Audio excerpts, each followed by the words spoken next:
ہر حال میں اللہ کا شکر ادا کریں۔ جو اللہ کے دیے ہوئے رزق کو کافی سمجھے وہ زندگی میں کبھی بھی کسی کا محتاج نہیں ہو سکتا۔ اگر تمہیں پتہ چل جائے کہ تمہارا رزق اللہ کے پاس ہے تو تم رزق تلاش نہ کرو بلکہ اللہ کو تلاش کرو جس کے پاس تمہارا رزق ہے۔ صبر کرنا اگر آسان ہوتا تو اللہ پاک نے صبر کرنے پر اتنا اجر نہ رکھا ہوتا۔ کیجئے ہر بات پر صبر و شکر کیونکہ بہت حسین ہے خدا پر یقین کا سفر۔ مانگنے کی شدت قبولیت کی سب سے بڑی دلیل ہوتی ہے۔ تمہاری مسلسل دعائیں تمہارا مقدر مکمل بدل دیتی ہیں۔ جب اللہ کو تمہارے مانگنے کا انداز پسند آ جاتا ہے تب وہ دینے میں ذرا سی تاخیر کر دیتا ہے تاکہ تمہاری آواز اسے بار بار سنائی دیتی رہے۔ زندگی اللہ تعالیٰ کی امانت ہے۔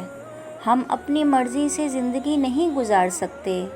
انسان کا اختیار نہ تو سانس پر ہے اور نہ ہی تقدیر پر، لیکن اگر اللہ تعالیٰ کی مرضی میں اپنی مرضی شامل کر لی جائے تو زندگی میں راحت اور سکون مل جاتا ہے۔ اور پھر تمہیں کیا معلوم کہ جب کوئی بھیگی آنکھیں سختی سے رگڑ کر، لمبی سانس کھینچ کر، تلخ مسکراہٹ لبوں پر سجائے آسمان کی طرف دیکھے تو وہ ضبط کی کس انتہا پر ہوتا ہے۔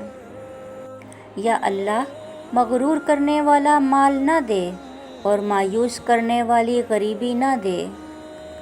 چلو صبر کر لیتے ہیں، سنا ہے رب صبر کرنے والوں کے ساتھ ہے۔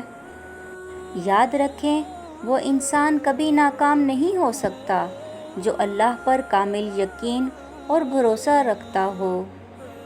حدیث نبوی صلی اللہ علیہ وآلہ وسلم۔ سفید بال ختم نہ کرو کیونکہ وہ مسلمان کا نور ہے۔ جس کا حالت اسلام میں بال سفید ہوتا ہے تو اس کے بدلے میں اللہ اس کے لیے ایک نیکی لکھ دیتا ہے، اس کے بدلے میں اس کی ایک غلطی کم کر دیتا ہے اور اس کے بدلے میں اس کا ایک درجہ بلند کر دیتا ہے۔ کسی سے نہ ڈرو، نہ مانگو، نہ جھکو، یہ سب لوگ فقیر ہیں، غنی اور بادشاہ اکیلا اللہ ہے۔ فرض ہوتے ہیں آنسوؤں کے سجدے، بلند جب آزمائش کی اذان ہوتی ہے۔ بڑا مشکل ہے ضبط کا وضو سنبھالنا، بڑی لمبی یہ صبر کی نماز ہوتی ہے۔ اور جب تمہارا برا وقت شروع ہو جائے تو سمجھ جانا کہ تمہارا بہتر وقت لانے کے لیے تمہارا رب تمہیں آزما رہا ہے۔ تیری رحمت سے نا امید نہیں ہوں مولا، بس مشکلوں سے گھبرا گیا ہوں، میری مشکلیں آسان فرما۔ جب بہت بے بسی محسوس ہونے لگے تو انسان کو اللہ کے قریب ہو جانا چاہیے کیونکہ صرف اللہ ہی آپ کو مشکلات سے نکال سکتا ہے اور وہی آپ کو مشکلات سے لڑنے کا حوصلہ دیتا ہے، لیکن آپ کو کبھی تنہا نہیں چھوڑتا۔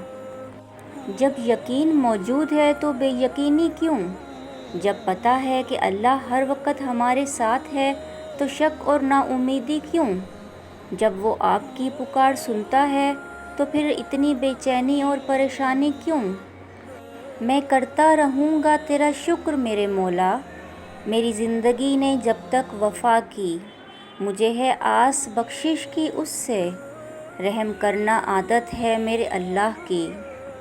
Please like and subscribe my channel. Thank you.